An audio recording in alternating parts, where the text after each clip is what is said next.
महाराष्ट्राचा। नमस्कार, मी सुधा संध्यालामध्ये आपल्या सगळ्यांचं स्वागत। खडक पोलीस ठाण्याच्या हद्दीतील गाजलेल्या गोळीबार प्रकरणानंतर अखेर पुणे शहर पोलीस दलात मोठी प्रशासकीय फेरबदल करण्यात आलाय। पोलीस आयुक्त अमितेश कुमार यांनी मंगळवारी 39 पोलीस अंमलदारांच्या बदल्यांचे आदेश काढले। या बदल्यांमध्ये सर्वाधिक फटका खडक पोलीस ठाणे गुन्हे शाखा आणि विशेषतः गुन्हे शाखेच्या युनिट 1 याला बसला आहे।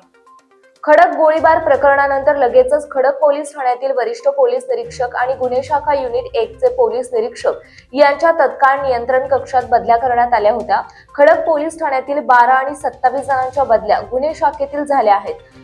खडक परिसरातील गोळीबार प्रकरणानंतर पोलिसांच्या कामकाजावर प्रश्नचिन्ह उपस्थित झाले होते। त्यानंतर पोलीस आयुक्तालयाने प्रशासकीय पातळीवर मोठी कारवाई करत खडक पोलीस ठाण्यातील अनेक कर्मचाऱ्यांना मुख्यालयात हलवले आहे। त्याचबरोबर गुन्हे शाखेतील अधिकारी आणि कर्मचाऱ्यांच्याही मोठ्या प्रमाणात बदल्या करण्यात आल्या आहेत।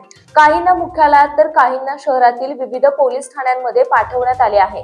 खडक पोलीस ठाण्यातून मुख्यालयात हर्षल चंद्रकांत दुधम, किरण महादेव डबरे, कृष्णा सुदाम गायकवाड, विकास विरिशा पांढरे, दिनेश सुरेश गायकवाड, शुभम बबन केदारी, अक्षय कुमार रवींद्र चावळे, विश्वजित सुमन गोरे, निलेश दत्तात्रय दिवटे, भाग्यश्री भीमराव सोनवणे, पांडुरंग हरिभाऊ गोंगणे आणि सोमनाथ महेंद्रनाथ नदाब यांची खडक पोलीस ठाण्यातून मुख्यालयात बदली करण्यात आली आहे।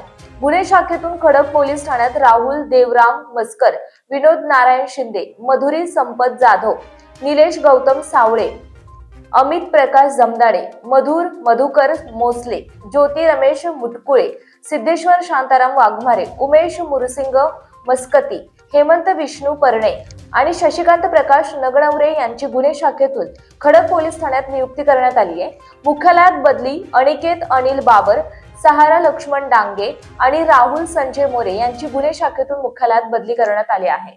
ताज्या आणि महत्त्वपूर्ण बातम्या पाहण्यासाठी आजच आमच्या संध्या लाईव्ह न्यूज चॅनलला YouTube वर सबस्क्राईब करा आणि बेल आयकॉन प्रेस करा।